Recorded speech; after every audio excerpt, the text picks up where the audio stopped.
ዜና መጽሔት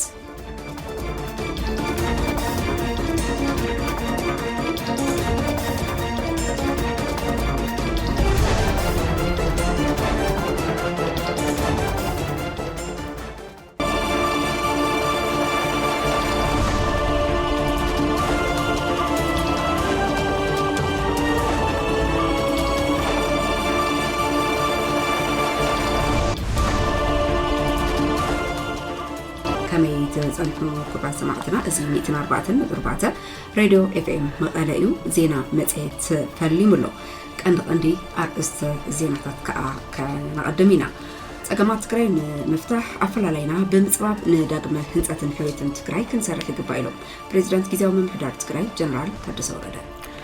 كل تجراويز ساتفلو بهرا مدرخ متخابطوت لعصر 3 تاريخ لتشحن 18 عام تمرت كم سالت حلافة بيرو قدات كوميونيكيشن تجراي أول عبي كوميتينا أكابيت نوز كوميتي من العالن موداف الميديان ويزور شوي تعديسو غاليزان نتعازلات المخنت عبد تجراي حبيبنا كندفن يقبع لهم حلافة بيرو بحلم توريزم تجراي دكتور عطفها قبل كزابير كابه وصعيد ما السودان أبلع لي مس RSF ستاساسرو طرطرات بجبنات كينات جملاوي فردي خفيتا نايزولن كالوتن زيناتات نكا زينا بيزنس زينا وصاي كمون حصرتن زرزراتن زيناتات حكاتي تلو زينا مصيتنا نفت زغصل حصرت زيناتات كنسكرين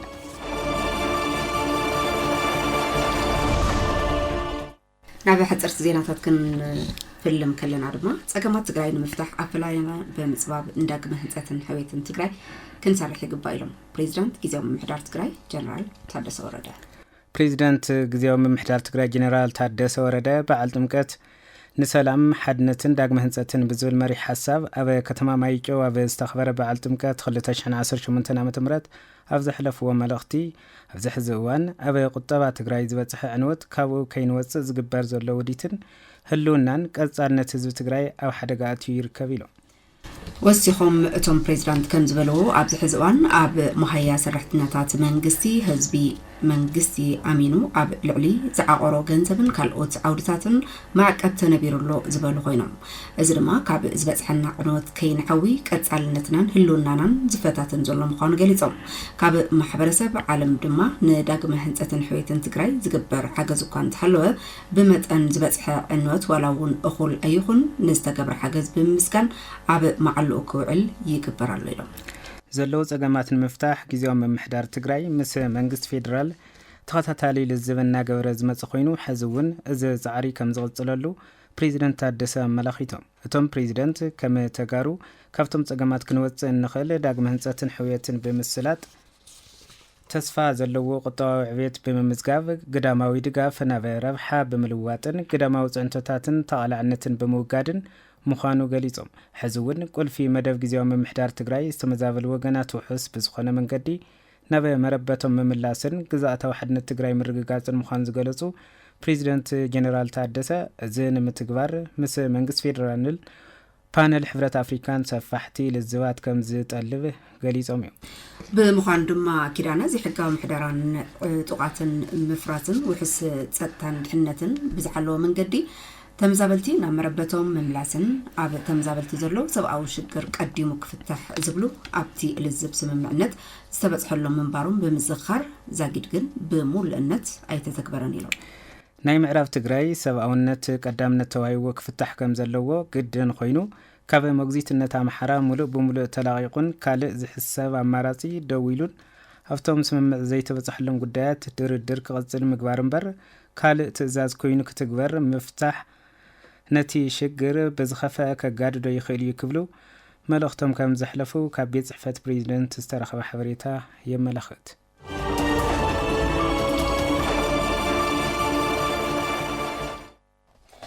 ክንቀጽል ከለና ንጊዜያዊ ምምሕዳር ትግራይ ዘግለለ መስርሕ ምምላስ ተመዛበልቲ ትኽክል እዩ ኢልና ኣይንኣምንን ክብሉ ፕሬዝዳንት ጊዜያዊ ምምሕዳር ትግራይ ጀነራል ታደሰ ወረደ ገሊፆም ፕሬዝዳንት ታደሰ ወረደ በዓል ጥምቀት ንምኽባር ከተማ ማይጨው ኣብ ዝተኸበረሉ እዋን ንጉዳይ ተመዛበልቲ ዝጥምቱ ጉዳያት ብስፍሓት ብምልዓል መልእኽትታት ኣሕሊፎም እዮም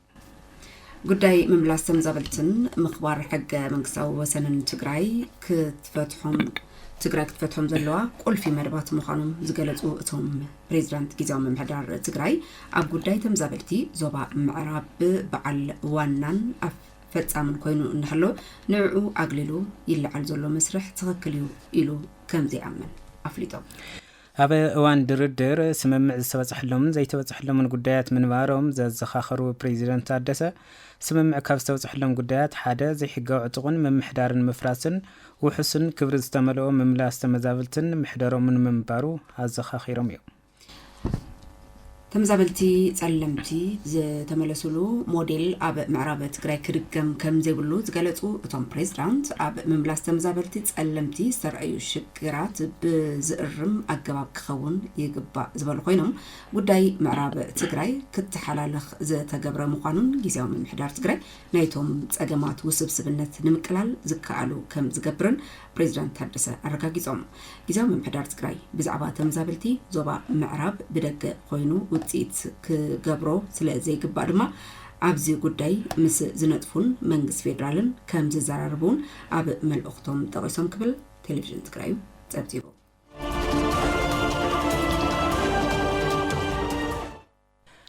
ዕለታዊ ዜና መጽሔትና እናቐጸለ እዩ ነታ ዘላትና ሓንቲ ዓዲ ትግራይ ሓቢርና ክነድሕና ይግባእ ኢሎም ሓላፊ ቢሮ ባህልን ቱሪዝምን ትግራይ ዶክተር ኣጽብሃ ገብረ እግዚአብሔር እዚ ክብረ በዓል መርኣያ ጽንዓትናን ፍልፍል ማሕበረሰባዊ ምትእስሳርናን እዩ እሞ ኣፈላለያትናን ብእህን ምሂን ክንፈትሖ ይግባእ ኢሎም ሓላፊ ቢሮ ባህልን ቱሪዝምን ትግራይ ዶክተር ኣጽብሃ ገብረ እግዚአብሔር ንሕና ተጋሩ ካልእ ዓዲ የብልናን ዓድና ትግራይ እያ ዝበሉ ዶክተር ኣጽብሃ ውልቃዊ ረብሓና ገዲፍና ኣብ ሓደጋ እትዩ ዘሎ ሓባራዊ ህላወና ክነውሕስ ይግባእ ኢሎም ኣብ መከራ ዘለዉ ተመዛበልትና ናብ መረበቶም ተመሊሶም ኣካል ሕውየት ትግራይ ክኾኑ ክንሰርሕ ይግባእ ድማ ኢሎም ኣለዉ ብተወሳኺ ብወረርቲ ተታሒዙ ዘሎ ግዝኣታዊ ሓድነትና ንምውሓስ ድማ ኩሉ ትግራዋይ እጃሙ ክዋፃእ ከም ዘለዎ ዝገለጹሉ ኩነት ኣሎ ዝደሰሱን ዘይደሰሱን ሃይማኖታውን ባህላውን ክብረ በዓላትና ዝግባእ ትኹረት ሂብና ብምስራሕ ፍልፍል መስሕብ ቱሪዝም ክኾኑውን ኩሉ ትግራዋይ ብዝከኣሉ ዓቕሚ ክሳተፍ ከም ዝግባእ ገሊጾም ክብል ቴሌቪዥን ትግራይ ጸብጺቡ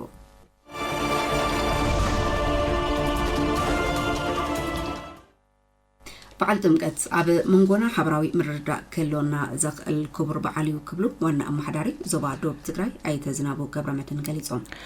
ኣብ ሰላምን ልምዓትን ኩላትና ሓደ ዓይነት ኣመለኻኽታ ክህልወና ይግባእ ክብሉ እውን ጸዊዖም እዮም ዘለና ኣፈላላይ ኣብ ዙርያ ጠረጴዛ ይህን ምሂን ብምብሓል እምበር ናብ ጎንፂ ዘእቱ ኩነታት ክህሉ የብሉን ክብሉውን ዝገለጹሉ ኩነት ኣሎ ከንቲባ ከተማ ማይጨው ኣይተ ጌታቸው ኣሰግድ ብወገኖም ከዓ እዚ በዓል ተምሳሌት ሰላምን ምክብባርን እዩ ምስ በሉ ነንበዓልና ተኸባቢርናን ተረዳዲእናን ሓበራዊ ረብሓና ከነውሕስ ይግባእ ክብሉውን መልእኽቶም ዝሕለፉሉ ኩነት ኣሎ እዛ ሕርያ ኩላትና ዝኾነት ሰላም ድማ ኩላትና ክነጽንዓን ክህልዋን ይግባእ ክብሉ መልእኽቶም ኣመሓላሊፎም ክብል ቴሌቪዥን ትግራይ ጸብጺቡሉ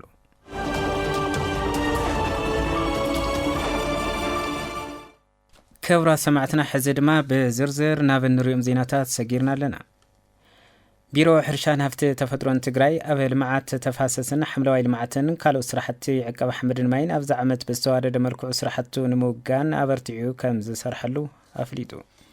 أتبيرو أبز حلف عمت للي حدشحن همشتميتن لمعات مفاسس أبز عمت زدما كال عباتات ورداتات تجراي بلوز أسرحتي لمعات تفاسسات المسرح مسد ميا تي عودي استوادو سرحتي يسرح كمزلو دايركتوريت لمعات تفاسس أتبيرو أيتا تسفى علم قبرة قالي زمالو أبز قداي بزرزر زينا أستنادي أتلنا زلا مسارحتنا كيروس حدشا بيرو حرشان هفت تفترون تجراي سرحت لمعات تفاسسن حملوا لمعاتن باستوادد ملكعو بمسرح اتزد للوطين ممص علمو مس زملكتهم اكالات بموداد يسرح كمزلو زغلصو دايركتور لمعات تفاسس اتبيرو ايت تسفى علم قبره اب زحلف عامه 2017 لعلي 1500 تفاسسات لمعات كم زهانصن لو معمد دما ابرتيعو كم زقصللو ايت تسفى علم غليصوم داغ منصت ماخر زغبر مسرح غيرو كم بيرو نفتنا قدمي طورنس زورنا يزو طراي زيكونس كو بزبلص مسرح ناي هفت فطر محواي ساينساوي تكنولوجي انت ماخر زغبر حجي البا ناي مفاسس محواي كوني مورب حوز اللوم ناي تخلاني حملواي لمعات غير لغاسي ماخر زغبر مبزحتي دما كافت حلف نور صراحه نون بمزمان حاسيو او كتاشن 17 فلاي نسميا ناي غطر ناي كلن طبيعتاتنا كلن زواتاتنا كلن ودهاتنا كلن مفاسساتنا تنشن 575 عام تسرحه حجي البا ناي مفاسس صراحتي زي تودع زي بالتكنيكون زي كذا خابتات مريضنا نايزي مخنيات انتايلنا ناي مصنعته كايدنا كم تلمي بيرو حرشان هفت تفطرون تجراي بسرحتي حمد ماين عقبا لعلي 64 هكتار مريت تجراي اب 2018 عام تمرت كم زلمع زغلطو ايت تسفى علم جبره زين متغبار عبيت سرحت تبيرو ناب سبمو حرشا طابياتاتن وراداتاتن تجراي بعتوب نكسر حلو ممرحي كم زوردن زاقد ما زتبابع سرحتي كم استسرحو ايت تسفى علم جبره وسيخم ابريهم سزتهم زلونا جنسايد كنا زوصحون من ملاس حزون بعتو كنسرح لنا لنا نعلي 64 هكتار كبابي بزي كنسرحنا من اصاف فرقاهين ببروجكتاتن مالت تمشتات قميرو من طابيانا وردا نا زوات شنشينو بخلل درجاون اورنتيشن توهيو امرار حاوس يدو زواتات وراداتون زي كاسكير غيرو طابيا بصحمو لو مات اب مفاسس صنعه مكيات اب جي اي اس اب مصداق اب فلس طابيا اب كلن تناي تفطر هفتي مفاسس طابيا كلن هسكابن مكتل وانا محداري وردا خل تبلعلو ايت هايلاي جبرز غابيهر بغدوم ابتا وردا زلو مفاسات لمعات بزغبا بزي مهناصم اب سرحتي لمعات مسنون تفاساتن عنقفاتنا فطرون بمخانم كم بيرو حرشان هفت تفطرون تግራይ ابز عمت حزوم استلعلو سرحتي لمعات تفاسس ابتا وردا زلو كفتتات اب مملا دما كسرحلوم تلابيوم اتقلال تناي موسنو ناي ملمع درجه زلن بوردا درجاون زوصحنا يبرك درجه مفراينتن دايفرشن دامج كوين سلازلو ودي مسلازلو كندز زدلت ماي نافتي حرسوتنا خبصح يكالن بر 380 هكتار زلمع نيريو حزغن اكچوال ناف 380 هكتار ينحزنالو زلنا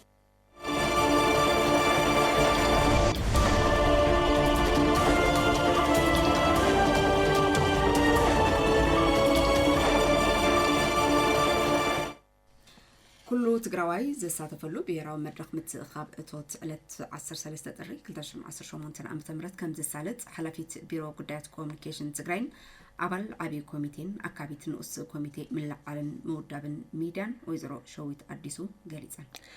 ويزرو شويت 12 طري 2018 عام تمرت نغازيتኛታት ኣብዝሃቦ ጋዜጣዊ መግለጺ ኣብ ትግራይ ብዝተፈጸመ ጽንተታዊ ኩናት ስዒቡ ኢኮኖሚ ትግራይ ኣብ ከቢድ ኩነታት ከም ዝርከብን ብፍላይ ድማ ኣብ ዝኸፈጸ ከም ዝርከቡ ውግኣት ሰራዊት ትግራይ ንምሕካምን ተመዛበልቲ ወገናት ንምሕጋዝን ካብ 6 ክሳብ 10 ቢልዮን ብር ንምእካብ ዝዓለመ ዓብይ ብሄራዊ መድረኽ ምትእኻብ 13 ጥሪ 2018 عام تمرت كم زسالت حبيرنا له مسارحتنا برهان ولداي توسخ الداليولو كلهم دق تግራይ ዝሳተፍሉ ብሄራዊ መድረኽ ምትእኻብ እቶት ዕለት 13 ጥሪ 2018 ዓመተ ምህረት ከም ዝሳለጥ ሓላፊት ቢሮ ጉዳያት ኮሙኒኬሽን ትግራይን ኣባል ዓብይ ኮሚቴን ኣካቢት ንኡስ ኮሚቴ ምልዓልን ምውዳውን ሚድያን ወይዘሮ ሸዊት ኣዲሱ ሎሚ 12 ጥሪ 2018 ዓመተ ምህረት ንጋዜጠኛታት ኣብ ዝሃቦ ጋዜጣዊ መግለጺ ዝሓበራ ኮይነን ኣብ ትግራይ ብዝተፈጸመ ጽንተታዊ ኩናት ስዒቡ ኢኮኖሚ ትግራይ ኣብ ከቢድ ኩነታት ከም ዝርከብን ብፍላይ ድማ ኣብ ዝኸፈጸ ከም ዝርከቡ ውግኣት ሰራዊት ትግራይ محكامنا تمازالت وجناتنا محجازن كاب 6 كاب 10 بليون بر نمكاب زعلمه بهراو مدرخ متخخاوتات كم سالات حابيرن منقص تግራይ نزلونا بجت حقوف علامها زغبره فلاين محكمه غدات نتمازالتي نداغ مهنصت تግራይ مسرت غيرو كاب مثلم جميرو كوميتيات بنطياش صريح نيريو حزغن بتግራይ درجه بهراو زبحال مدرخ علون مغبار زعلمه ككل كفال حبرتسب زساتفلو عبي كوميتي استفلاليكن اوسان كوميتي مصنعتي تلمي نعو خدقف سخل اواج ممرحي كابينه نقربه اب صنعت تدرخه ممرحو كلونا اب صنعت تدرخه مفصم دنب كلونا بعلنا بتغوار نمئتاو زخل ناي مبسر بروجرام كل محبرسب استاتفلو تنحنحت ودبات مهورات كافت نقد محبرسب نازي مسارات زغبره بقصالنت نتسرح نتحتي نموراد تحسب زغبره بروجرام تداليلو ويزرا شويت وسخان اتدسالت متخخاب مدرك اب زخونه بوليتيكاو ملحقتانا صاخينو بمنصر هلونا تغارون تግራይን ተራእዩ كل ትግራይ ብዝኻኣሎ ንኽሕግዝ ብዘኽእል መልክዑ ሓደ ዓብዪ ኮሚቴን ካልኦት ነቲ ከይዲ ዝከታተላ ንኡሳን ኮሚቴታትን ዝሓቐፎ ከም ዝኾነ ሓቢረን ብመምርሒ ደረጃ እውን ከመይ ዓይነት ኮሚቴታት ይሃልዋና ተባሂሉ ናይ ምድጋፍ ስራሕ ዝሰርሓ ካብ ክልል ጀሚሩ ክሳብ ታሕቲ ዝጣየሻ ውዳባታት እውን ኣለዋ ዘሎ ፀገማት ኩሉ ክፍታሕ ኣብ ዓርስና ተመስሪትና ትግራይ ንቅድሚት ክወስድ ዝኽእል ስራሕ ንምስራሕ ዝዓለመ መደብ ከም ዝኾነ ኣብ ደገ ይሃሉ ኣብ ውሽጢ ይሃሉ ትግራዋይ ነዚ ፈሊጡ ብሹም ዓብዪ ኮሚቴ ከመስግነኩም እየ ዝደሊ ኣብ መወዳእታ ኣብቲ መድረክ ተረኺቦም ብዛዕባ ከይዲ ምሕደራ እቲ ዝእከብ እቶት መሰረት ገይረ መብርህ ዝሃቦ ምክትል ሓላፊ ቢሮ ፋይናንስን ምትእኻብ ሃፍትን ትግራይን ኣካባቢ ቴክኒካል ኮሚቴን ኣይተ ገብረ ኣበዝጊ ወልደ ስራፊኤል ቦገነም እቲ ሕዚ ዝግበር ዘሎ ከይዲ ኣተኻኽባ እቶት ከምቶም ቅድሚ ፅንተታዊ ኩናት ዝተኣከቡን ዝተፈላለዩ ሕቶታት ዘልዕሉን መድረኻት እቶት ንኸይኸውን ፋይናንሳዊ መምርሒ ብዝተኸተለን ነቲ መድረክ ንፅርነቱ ንክህልዎ ብዘኽእልን ካብ ዝተፈላለዩ ትካላትን ውዳወታትን ዝተወከሉ ኣካላት ዝሓዘ ጥሙር ኮሚቴ ከም ዘሎ ኣብርሆም ዕፅዋን ግባን እናሃለና ምናልባት ስርዓት ናይ ፋይናንስ ተኸቲሎ ምኻድ ናይ ባዕሉ ዝኾነ ድርትነት ኣለዎም ብወድዓውነቱ ዝነበረ ስለዝፍለጥ ሕዚ ስሩዕ ዝኾነ ናይ ፋይናንስ ስርዓት ተኸቲልና ንኸይድ ስለ ዘለና ካልኣይ ነዚኣ ትኸውን ምስቲ ካሊእ ናይ መንግስቲ በጀት ከይተሓዝ ናይ ባዕላ ዝኾነ ሕትመት ተዳልዩ ዝኸይድ ዘሎ ስርዓት ኦዲት እንዳተገበረ ዝኸይድ እዩ ኣብዚ ፈፀምቲ ኣካላት ዝበሃለው እናላዓለ መረዳእታ እናኣከበ ቤት መንግስታዊ ስርዓት ተኸቲሉ እዩ ዝኸይድ ጎድና ጎድኒ ሕድሕደን ከዓ ብሪፖርት መልክዕ ዝተኣከባ ናብ መሓሉ እንትውዕል ዘሎ ከዓ ናብተን ዝተነሰረለን መሓላ መውሓልን እናረጋገፀ ዝኸይድ ስርዓት ተኸቲልና ኢና ንኸይድ ዘለና ማለት እዩ ብናይ ቅድሚ ሕዚ ዝተፈጠረ ሓደ ጥርጣረታት ስጋታት ኣሎ ዝተባሃለ ስርዓት ዝኸይድ ምዃኑ ኣብቲ ሕብረተሰብ ምእማንን ብጭቡጥ እውን ናብ ተግባር ኣቲና እቶም ስራሕትና ዝሰራሕናዮም ለውጢ እንተምሱ እንተለዉ ክርኢ ማለት እዩ ዜና መጽሔትና ሕዝቡን እናቐጸለ እዩ ክቡራት ሰማዕትና በሰንኪ ጽንተታዊ ኩናት ትግራይ ዝተዳኸመ ቁጠባ ትግራይ ንምምሕያሽ ኣብ ዳእንትን ማኒፋክቸሪንግን ኣበርቲዕኻ ምስራሕ ከም ዘድሊ ሓላፊት ዘፈር ቁጠባ ከተማ መቐለ ወይዘሮ ልዕልቲ ፍስሓ ገሊፀን እተን ሓላፊት ዝገለጻ ኣብ ክፍለ ከተማ ሓወልቲ ንሰራሕተኛን ኣመራርሓን እቲ ዘርፊ ሓዊሱ ካልኦት ዝምልከቶም ኣካላት ኣብ ዝተረኸብሉ ኣብ ዝተኻየደ ገምገማዊ መድረኽ ተረኺበን ኣብ ዝሕለፍኦ መልእኽቲ እዩ መሳርሕትና ተስፋ ይጽቀቡ ዝርዝር ዜና ኣሰናዲሉ بسنكي صنتتاو كينات تግራይ ኢኮኖሚያዊ ዓቕሚ ህዝቢ ትግራይ ተዳኺሙ ዝበላ ሓላፊ ዘፈር ቁጠባ ከተማ መቐለ ወይዘሮ ልዕልቲ ፍስሓ ከመ ከተማ ድማ ካብዚ ጸገም ንምውፃእ ሰፋሕቲ ስራሕትና ተሰርሑ ምጽንሖም ዘዘኻኸራ ኮይነን ሕዚ እውን ስእነት ስራሕ መናእሰይ መሊእኻ ምቕራፍ ከም ዘይተኻለ ብምርዳእ ዝተዳኸመ ቁጠባ ትግራይ ዳግም ንምሕዋይ ምስራሕ ከም ዝግባእ ኣመላኺተን ዘጋጠመና ኩነታት ኩላና ንፈልጥ ኢና ኢኮኖሚና ንድሕሪት መሊስዎ ብስነ ልቦና ይኹን ብዝተፈላለየ ተጓሳቂልና ኢና ኣብዚ ዝተወሳቀልና ድማ ክንወፅእ ኣለና ዝብል ተፋሕቲ ስራሕቲ እንዳሰርሕና እውን ፀኒሕና ኢና ወላ ስሩዕ ግልጋሎት ከም መንግስቲ ስሩዕ ድጋፋት ፓኬጃት እያሉ ዝኽኣልናዮ في نحوية صراحة نحسرح لنا إلنا نزلوا على حفت جنات كم كتما يكون كم كفل كتما عندها تصنعه صراحة زيولو وجن نستخدم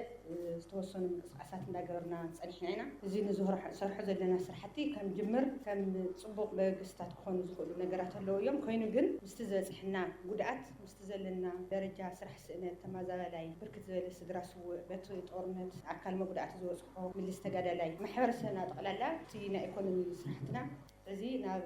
ድሕሪት ዝተመለሱ ኩነታት ኢና ጽቡቕ ባይታና ዘሎ ማለት ብተወሳኺ እውን ወይዘሮ ልዕልቲ ከም ከተማ ምሕዳር ኢኮኖሚያዊ ሕውየትን ህዝቢ ንምርጋፅን ምጥንኻርን እናተሰርሐ እዩ ዝበላ ኮይነን ብፍላይ ድማ ኣብ ክፍለ ከተማ ሓወልቲ ልዕሊ 6,000 መንቀሳቐሲ ዳኣንቲ ውዳበ ዘለዎ ብርክት ዝበለ ጸገም ክፈትሕ ዘኽእል ዓቕሚ ስለ ዝኾነ ነዚ ንምጥንኻር እውን ኣበርቲዕኻ ምስራሕ ከም ዘድሊ ገሊፀን ከም ከተማ ምሕዳር ድማ ኣብቲ ዘሎ ናይ ድጋፍ ስራሕቲ ክንድግፍ ከምዚ ጌርና ሕውየት ናይቲ ህዝብና ናይቲ ከተማ ናይ ኢኮኖሚ ሕውየት ኣጣናኺርና ከይደልና ዝብል መደብና ሒዝና ዘለናና ለከተማ ሓወልቲ ከዓ ልዕሊ 6,000 መንቀሳቐሲ ዳኣንቲ ዘለዎ ክፍለ ከተማ እዩ ከም ከተማ ዝዓበየ መንቀሳቐሲ ዳኣንትና ኣብዚ ክፍለ ከተማ እዚ ዘሎ እዩ ኣብ ኩለን ካብ 7 ክፍለ ከተማ ስለዚ እዚ ክፍለ ከተማ እዚ ኣጣናኺርካ ናይ ምድግጋፍ ናብ ስርዓት ናይ ምእታው ስለዚ ኣብ ውሽጥና ዘሎ ዓቕምታት ንቡር ስራሕ እንዳእተና ከም ከተማ እውን እንዳጽንዕና ከም ክፍለ ከተማ እውን ተውሽጥና ዘሎ ዓቕሚ ንንባዕልና ኣተደጋገፍና ክንከይድ ዋና መሓዳሪ ክፍለ ከተማ ሓወልቲ ኣይተነጋሽ ካሕሳይ ብወገኖም ኣብ ስራሕቲ ዳኣንቲ ብምውፋር ዘላቕ ዝኾነ ውሽጣዊ ዓቕሚ ህዝቢ ንምጥንኻርን ካብ ዘጋጠመና ቁጠባዊ ሃሰያን ምሕዋይን ኩሉ ዓይነት ዓቕሚ ብምውዳብ ኣብ ስራሕቲ ዳኣንቲ ማኒፋክቸሪንግ ክንዓስል ይግባእ ክብሉ ሓቢሮም ዝዓበየ ስራሕ ናይ ኩሉ ዓይነት ናይ ኢኮኖሚ ምንቅስቓስናን ንቐጻሊ ናይ ኢኮኖሚ ወሓስ ናይ ዘጋታትና ተረጋግፀ ክኸውን ዝኽእል ናይ ከተማ ስርዓት ማእኸል ናይ ከተማ ስትራቴጂ ተባሂሉ ዝውሰዱ ናይ ከተማ ማእኸሉ ዳኣንቲ እዩ ማለት እዩ ዳኣንትን ማኒፋክቸሪንግ ዳኣንትን ማኒፋክቸሪንግ ከይድና ናይ ውሽጢ ናይ ኢኮኖሚ ውሕስና እንተዘይረጋገፅና ከም ህዝቢ تقولوا زلهم حاجة ده هنودو نخلينا معي صونا حاجة ده هنودو تاين جبرت أساسنا أطيق عقبتها داودينا تاين جبرت زوليا تاين ما عندي خبطهم تطوع سيكترات حاجة حقي نايلا ولا مولي تحت صراحة تبحيق ويطبع قلت هنا تزيد هنا يحزي وتالي تحتم ناي سرع سونا قلنا يوم كنا أطهم كل لنا مال تساتفت تمدرخ بقدوم زحشة لو الممتصاص أقام حزبي بزقباء مرد اللي زبالو خينهم سفلالي مع خل مسلت أنتات مناسي كباراخوتن مناسي أب دقاقتين أشتين تكالات نقدي توافيرهم هوتهم زلوت اللون من نابرم زمحيش اللو كنتات نمفتار زملكتهم من قصاويان أكلات خوراتي بمكسرحو اللي قباء كبلو ملختم أحلفهم نتعدي كتلوط اللي تخل من قدي نزلنا قم تماعتي خونس نتسرسو تأي تصقوم نو فسرح زي خالة نقر تأي دايما إذا تعرف وقت عبوتي خلزول مسرح إسكاتا زغد تعديك تعويل تخل من قدي ممتش عويل العسالين خمسة مثلا درس ذكرى تو ناي دان سليمان فاكرين بيرو تاتلو أفتو سايكولوجي دليو من إساي أفتو ودي من إساي تايو بقربة سيحين خسرت بي خاندقنا تربية ذا كيف بالخنايم الراعي ناس تعمل على كون اللو مكرر ما نتزي حد انكسكاسي ناي تزرفي أو تحت إندستريال إكستنشن بزقبع درجة دقافن حاجة دور تدور زقوم زور إذا كنت عاوي طقم ناي مثل المعقل كم حمشتي أن أبياتات ناي مثل المعقل تزقبع رسول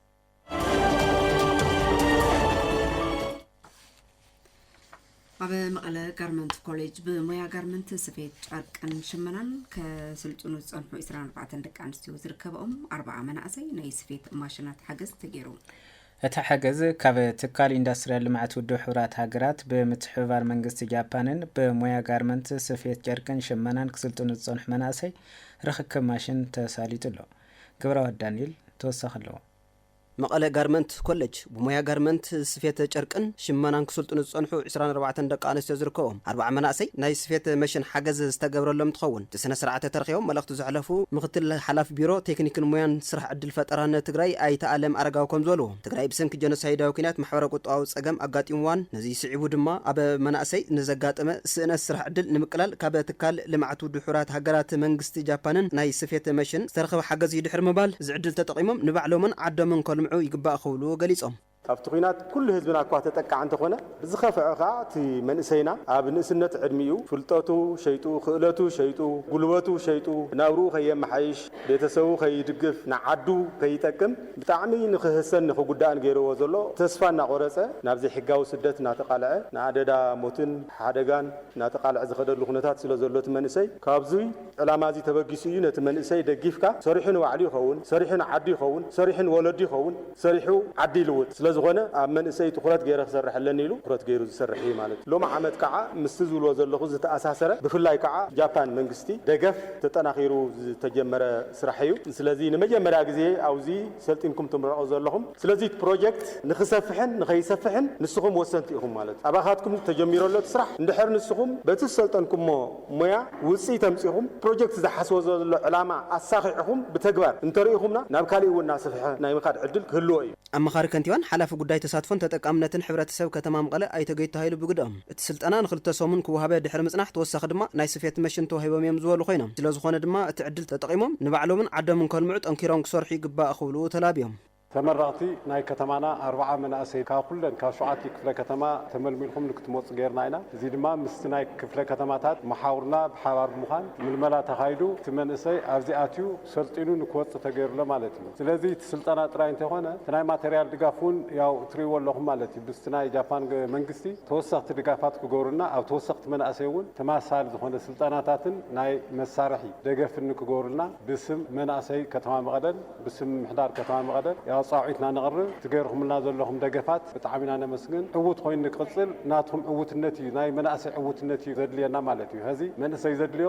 ስራሕን ጥራይ እዩ ሙያዊ ስልጠና መሳርሒ ናይ ስራሕ መስርሒ ቦታታት እዩ ዘድልዮ ማለት እዩ ስለዚ ናይ ከተማና ዘለኹም መናእሰይ እውን እዚ ዕድል እዚ በብታራ ክወፅሐኩም ዝኽእል ምዃኑ ያው ሙሉእ ተስፋ ኣለና ተጠቀምቲ እቲ ዕድል ብወገኖም ዝተገብረሎም ሓገዝ ብምስጋን መነባብሮኦም ንምቕያር ጠንኪሮም ከም ዝሰርሑን እቲ ዕድል ዘይረኸቡ ወገናት ድማ ክረኽቡ እቲ ሓገዝ ተጠናኺሩ ክቕፅል ይግባእ ክብሉ ፀዊዖም سمي أول محمد علي بحر سلطنا زي لمناسي حرف عدلي حرف قدامي قدام قوين له يوم سلطنا له بكي وسيدنا إنان لقصال المسبح بكي لهونا كتتليد لنا مقنات ماشين بتشاو سيد ناس من يعني أكل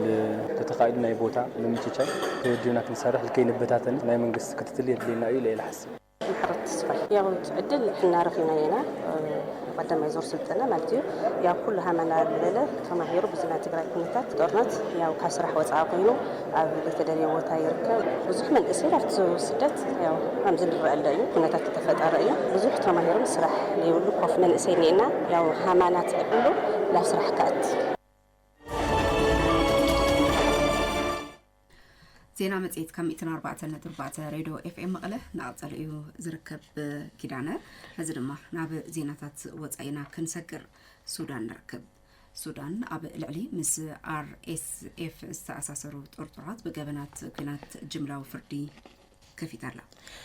ኣብ ፖርት ሱዳን ዝርከብ ቤት ፍርዲ ጸረ ራዕዲ ሱዳን ኣብ ሓይልታት ቅልጡፍ RSF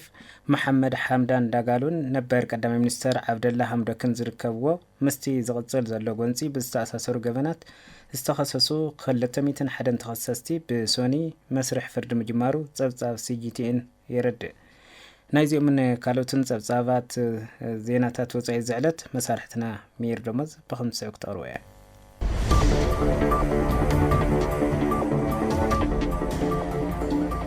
سلام تعنا هبلنا كبرى سمعتنا زينتات وصاي حزنا قريبنا لنا نمكتسالكم اقدمنا نعدم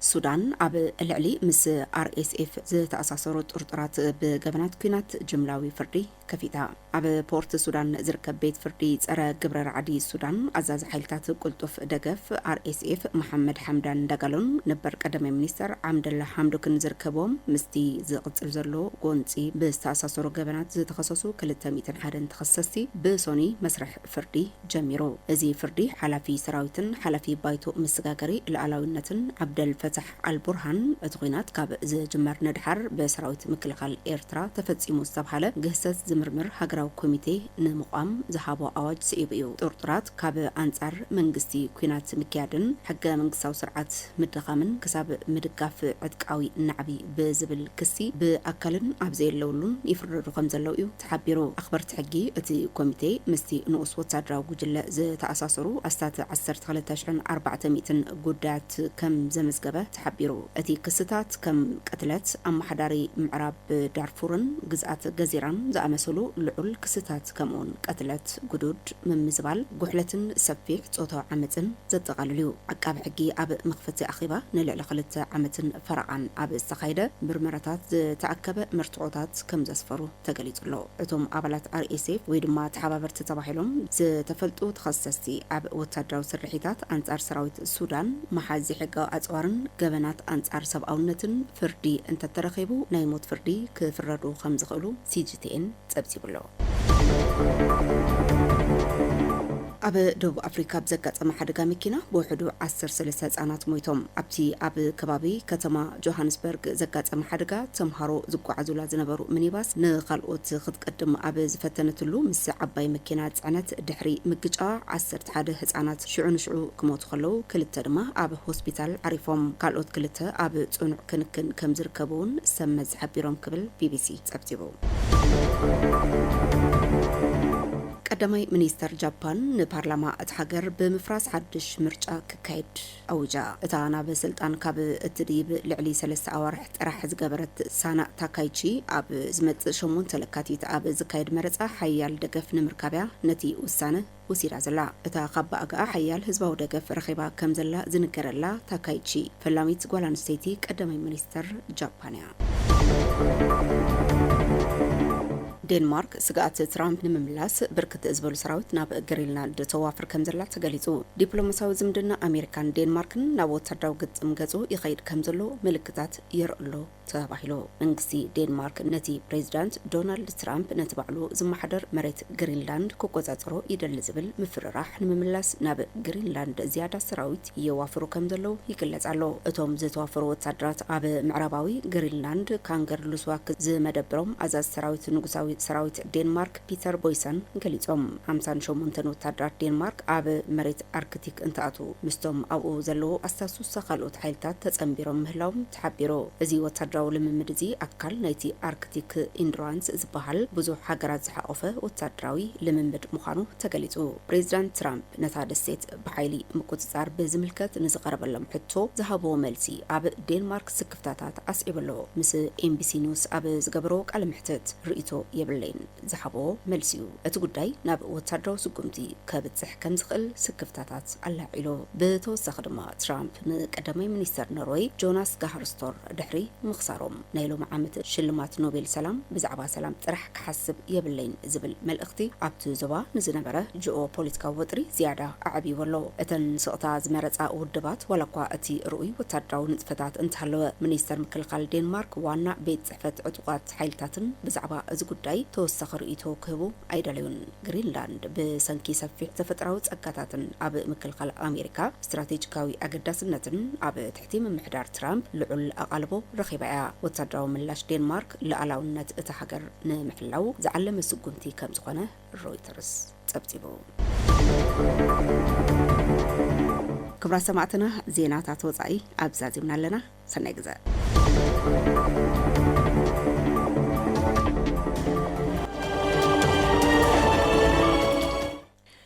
ናብ ጸብጻባት ቢዝነስ ዝዕለት ድማ ሰጊርና ኣለና ክብራ ሰማዕትና ኣብ ናይጄሪያ ምህርቲ ሽኮር ብሓደሽቲ ፕሮጀክትታት ግሪንፊልድ ይውስኽ ከም ዘሎ ኣፍሪካን ቢዝነስ ኒውስ ጸብጺቡ ናይዞምን ካልኦትን ጸብጻባት ቢዝነስ ዝዕለት መሳርሕትና ፊልሞን በየነ ብኸምስዑ ከቕርበልና እዩ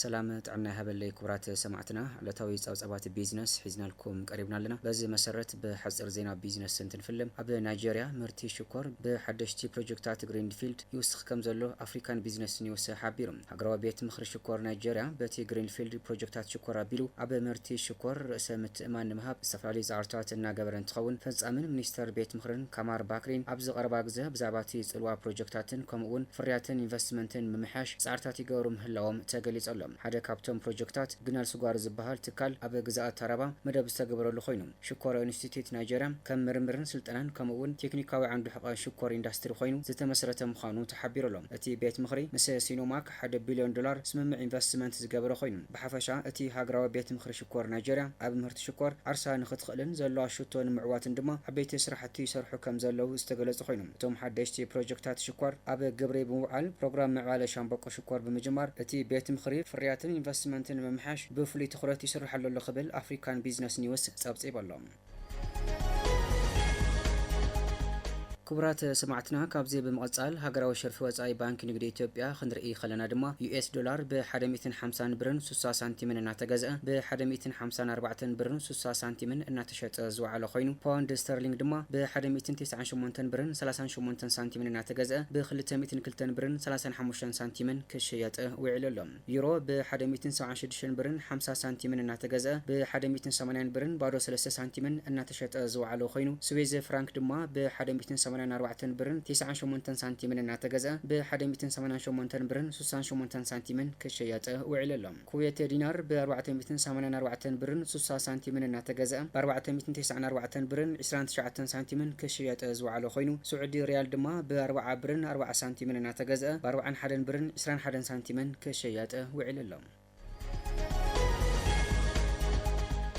ክቡራት ሰማዕትና ካብዚ ቀጺልና ዋጋ ዕዳጋ ወርቂ እንትንርኢ ድማ 14 ካራት ወርቂ ደረጃ ጽፈቱ 47.46 ንግራም ብ12549 ብርን 79 ሳንቲምን 16 ካራት ወርቂ ደረጃ ጽፈቱ 60.38 ንግራም ብ14342 ብርን 62 ሳንቲምን 18 ካራት ወርቂ ደረጃ ጽፈቱ 71.81 ንግራም ብ16135 ብርን 45 ሳንቲምን 20 ካራት ወርቂ ደረጃ ጽፈቱ 82 8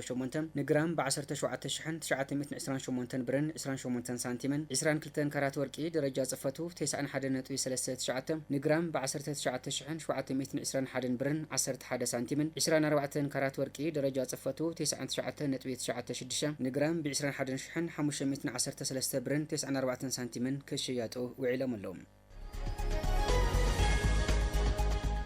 كبرات سمعتنا أب مودعتها وقع دقا ندادي خنرئي خلنا دما بنزين لترو ب1.29 برن 12 سنتيمن نفطان لترو ب1.29 برن 12 سنتيمن صعدا لامبان لترو ب1.29 برن 12 سنتيمن قليل صليم نفطان لترو ب1.16 برن 49 سنتيمن كبير صليم نفطان لترو ب1.16 برن 49 سنتيمن نداد أوروبلان لترو ب1.16 برن 49 سنتيمن كشياتو وعلمالهم كبرات سمعتنا نزعلت زحزناهم حصرتي صوصوات بيزنس نزيعتهم يمثلوا نيروم نمكتالكم مسكن مسا استرفوا مدلوات 104.4 راديو اف ام مغلا صبغ صاني حيت كونركم تمنينا السلام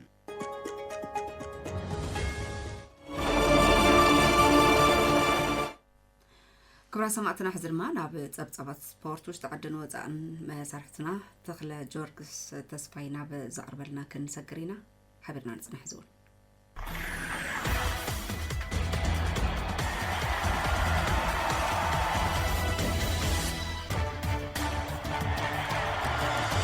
يغني اللي على سبورت وحبرته وش تعدن دقن حيزلكم قريبا لو خن كتكاتلوا بخبرنا عدنكم بفصامات سبورت وش تعد خجمر مبل 16 سومن قطم سي بي بريمير ليج ኢትዮጵያ ለመጀመሪያው ምናት ሳላቶም ዝርከው አቀዲመ ወላይታ ዲቻ መስከተማ ባህር ዳር ዝተረኸባ እንትኾና በዚህ ምንሽቶ ባደን መፈላልያ ኸይለነለዋ ጋንታ ወላይታ ዲቻ 11 ፈተነሽቶ ካይዳ ካብዚኦም 4 ፈተነሽቶ ዕላማኦም ዝሓለውን ትነብሩ 52 ሚታ ቁጽር ኩዕስ ሒዛን ጾታን ትዛዝም ከተማ ባህር ዳር ድማ ሰለስተ ፈተነሽቶ ካይዳ ካብዚኦም ምንም ዓይነት ዕላሙ ዝሓለው ፈተነሽቶ በዘይ ምክያድ برمعن 800 قصر كعسو منم شتة قصرت مسجانتا ولا يترجع معرض فلاليا علي جانتا فاسيل كنا مسكانتا هذه هوسانة خكايرة تحيزنا ورقت مرها قبرس أو تاخو عسى قردما نجزيه خنا واحد غير له توصل جانتا مقلس وعندرتا مسي إتيلتريك دما ساعة 10 تخلت جميرا قط من الناس صلاة ينزركا بل 10 تشريش سومن قط مسي بي بريمير ليج إثيوبيا صواحون كتسيلة مسالة خوينهم والوالي يونيفرسيتي عدقرات مسكتما شجر ساعات شوعته أب ستاديوم أديس أبابا بنك نقد إثيوبيا مسكتما شجر ساعات شعته أب ساينس تكنولوجيا أداما درجنا الشرا مسكتما 4 ساعات 10 أب ستاديوم أديس أبابا كتما هواسا مسنيجالي أرسي ساعات 10 تخلت أب ساينس تكنولوجيا أداما صوتن تكايدا حمصنا يوم وداتا مبل 10 تشدش سومن سبي بريمير ليج قطم دما كتما دري روامس إثيوبيا مدحن ساعات شوعته أب ستاديوم أديس أبابا سينما بونا مس إثيوبيا بونا ساعات 10 أب ساينس تكنولوجيا أداما ميشال مسقدس جيرجس دما ساعات 10 أب ستاديوم أديس أبابا صوتن ككايدن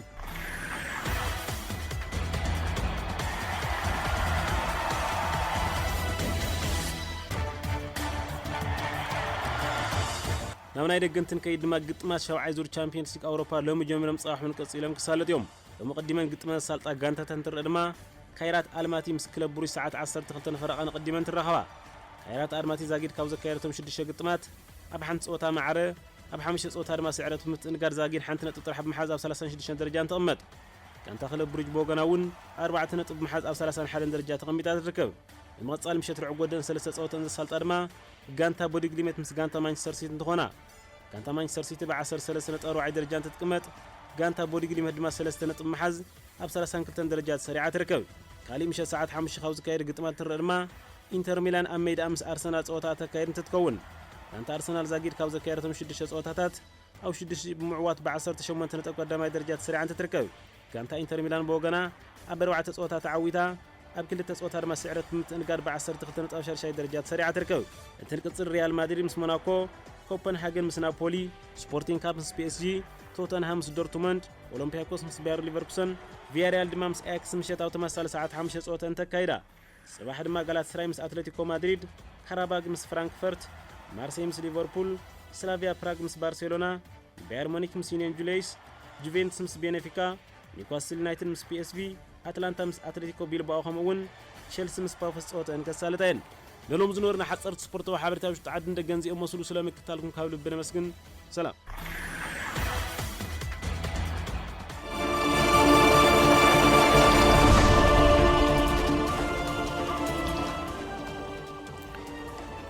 زينا مزيتنا نمززام كند نتوتات زينا كنزخاخركم ጸገማት ትግራይ ነፍታህ አፈላላይና በምጽዋብ ነዳግም ህንጸትን ሕወይትን ትግራይ ክንሰርሕ ይግባኢሎም ፕሬዝዳንት ጊዜያዊ ምምሕዳር ትግራይ ጀነራል ታደሰ ወረደ كل تግራዋይ ይሳተፈሉ ብሔራዊ መድረኽ ምትእኻብ እቶት ዕለት 13 ጥሪ 2018 ዓመተ ምህረት ከም ዝሳለጥ ሓላፊት ቢሮ ጉዳያት ኮሙኒኬሽን ትግራይ አባል ዓቢ ኮሚቴን አካቢት ንኡስ ኮሚቴ ምልዓልን መውዳብን ሚድያን ወይዘሮ ሸዊት አዲሱ ገሊጸን نتا زلاتنا خانت عد تقرأي حبيرنا كانت فنائي قبائلهم حلافي بيرو بحرين توريزم تقرأي دكتور أصبح كبرك زافير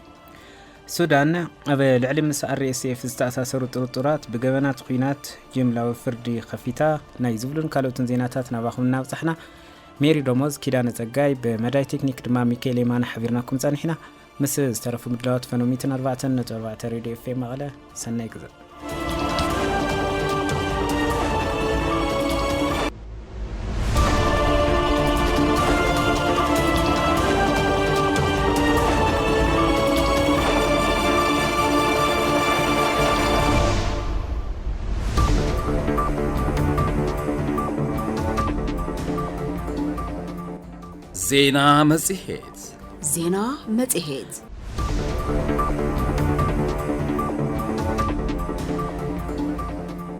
زينا مزيهد زينا مزيهد